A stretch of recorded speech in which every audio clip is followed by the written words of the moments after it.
ഇന്നത്തെ നമ്മുടെ റെസിപ്പി ഇപ്പോൾ വൈറലായിട്ടുള്ള ഭൂട്ടാനിലെ ഫേമസ് ആയിട്ടുള്ള യമാദാഷിൻ്റെ റെസിപ്പിയാണ്. നല്ല ടേസ്റ്റാണ് കഴിക്കാനായിട്ട്. അപ്പോൾ ഇതെങ്ങനെ ഉണ്ടാക്കിയെടുക്കാൻ നോക്കാം. അതിന് മുന്നായിട്ട് ഈ ചാനൽ ആദ്യം നിങ്ങൾ കാണുന്നുണ്ടെങ്കിൽ നിങ്ങൾക്ക് ഇഷ്ടമായെന്നുണ്ടെങ്കിൽ പ്ലീസ് ഒന്ന് സബ്സ്ക്രൈബ് ചെയ്ത് സപ്പോർട്ട് ചെയ്യണേ. അപ്പോൾ ആദ്യം തന്നെ ഇതുണ്ടാക്കിയെടുക്കാനായിട്ട് ഒരു പാൻ വെച്ചിട്ടുണ്ട്. നല്ല പോലെ ചൂടായിട്ട് വന്നാൽ ഇതിലേക്ക് 1 ടേബിൾ സ്പൂൺ ബട്ടർ ചേർത്ത് കൊടുക്കാം. ബട്ടർ നല്ല പോലെ ഒന്ന് മെൽറ്റായിട്ട് വരട്ടെ. നിങ്ങൾക്ക് വേണമെങ്കിൽ ബട്ടറിന് അളവ് കൂട്ടിയിട്ടും കുറച്ചിട്ടൊക്കെ എടുക്കാവുന്നേ ഉള്ളൂ.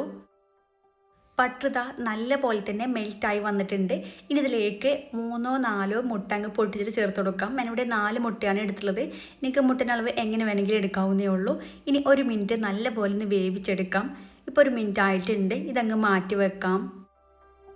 ഇനി മറ്റൊരു പാൻ വെച്ചിട്ടുണ്ട്. നല്ല പോലെ ചൂടായിട്ട് വന്നാൽ ഇതിലേക്ക് ഒരു 2 ടേബിൾ സ്പൂൺ ബട്ടർ ചേർത്ത് കൊടുക്കാം. ബട്ടർ നന്നായിട്ടൊന്ന് മെൽറ്റായി തുടങ്ങുമ്പോൾ ഇതിലേക്ക് ഒരു 3 അല്ലി വെളുത്തുള്ളി ചെറിയ പീസായിട്ടൊന്ന് കട്ട് ചെയ്തിട്ട് എടുക്കാം. ഏറ്റവും ചെറുതായിട്ട് വേണം കട്ട് ചെയ്യാനായിട്ട്. ഇത് ഈ ബട്ടറിൽ നല്ല പോലെ ഒന്ന് സോട്ട് ചെയ്തിട്ട് എടുക്കാം. ഇനി ഇതിലേക്ക് ഒരു 2 പച്ചമുളക് ഒരു 8 പീസായിട്ട് കട്ടാക്കി എടുത്തിട്ടുണ്ട്. ഒരു പച്ചമുളക് 4 പീസായിട്ടാണ് കട്ടാക്കി എടുത്തിട്ടുള്ളത്. നല്ല എരിവുള്ള മുളക് ആയതുകൊണ്ടാണ് 2 എടുത്തിട്ടുള്ളത്. നിങ്ങൾക്ക് വേണമെങ്കിൽ 3 4 വരെ എടുക്കാവുന്നേ ഉള്ളൂ. നല്ല പോലെ ബട്ടറിലൊന്ന് സോട്ട് ചെയ്തിട്ട് എടുക്കുക.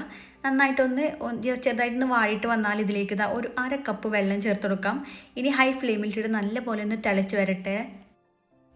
ഇതുപോലെ നന്നായിട്ടൊന്ന് തിളച്ച് കഴിഞ്ഞാൽ ഇതിലേക്ക് 2 സ്ലൈസ്ഡ് ചീസും കൂടെ ചേർക്കാം.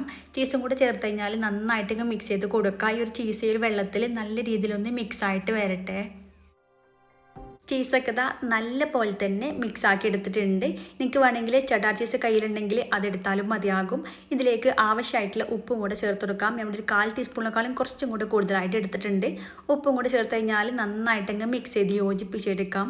ഇനി എല്ലാം കൂടെ നല്ല പോലെ ഒന്ന് തിളച്ച് കഴിഞ്ഞാൽ ഇത്രയേ ഉള്ളൂ. ഇനി ഒരു സോസ് ആ ഒരു നേരത്തെ റെഡിയാക്കി എടുത്തുള്ള ആ ഒരു മുട്ടൻ്റെ മുകളിലൂടെ ആയിട്ട് അങ്ങ് ഒഴിച്ചു കൊടുക്കാം. ഇതുപോലെ വേണം ഒഴിച്ചു കൊടുക്കാനായിട്ട്. ഇനി കുറച്ച് കുരുമുളകും പൊടിയും കൂടെ ഇട്ട് കൊടുക്കാം. അതിൻ്റെ അളവ് നിങ്ങൾക്ക് വേണമെങ്കിൽ നിങ്ങൾ എരിവിനനുസരിച്ച് കൂട്ടിയിട്ടും കുറച്ചിട്ടൊക്കെ എടുക്കാവുന്നേ ഉള്ളൂ. കൂടെ ഞാനിവിടെ കുറച്ച് ചില്ലി ഫ്ലെക്സും കൂടെ ഇട്ട് കൊടുക്കുന്നുണ്ട്. ഒരു ഭംഗിക്കും പിന്നെ ചെറിയൊരു എരിവും കിട്ടാൻ വേണ്ടിയിട്ടാണ്. ഇനി അടച്ച് വെച്ച് കൊടുക്കാം. ഒരു 3 മിനിറ്റ് അടച്ച് വെച്ച് വേവിച്ചെടുക്കാം. ഇപ്പോൾ ഒരു 3 മിനിറ്റ് ആയിട്ടുണ്ട്. നല്ല പോലെ മുട്ടയ്ക്ക് നന്നായിട്ട് കുക്കായിട്ടുണ്ട്.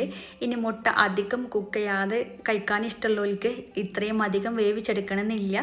1 മിനിറ്റൊക്കെ വേവിച്ചെടുത്താലും മതിയാകും. എനിക്കിവിടെ കുറച്ച് കുക്കായിട്ടുള്ള മുട്ട ഇഷ്ടമായതുകൊണ്ടാണ് ഞാനിവിടെ ഇങ്ങനെ റെഡിയാക്കി എടുത്തിട്ടുള്ളത്. അപ്പോൾ ചോറിൻ്റെ കൂടെ നല്ല ടേസ്റ്റാണ് ഇത് കഴിക്കാനായിട്ട്.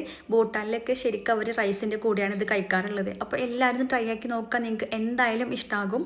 നിങ്ങൾ ഉണ്ടാക്കി നോക്കുകയാണെങ്കിൽ കമൻറ്റ് അറിയിക്കാൻ മറക്കരുത്. വീണ്ടും അടിപൊളിയായിട്ടുള്ള റെസിപ്പി ആയിട്ട് കാണാം. Thank you.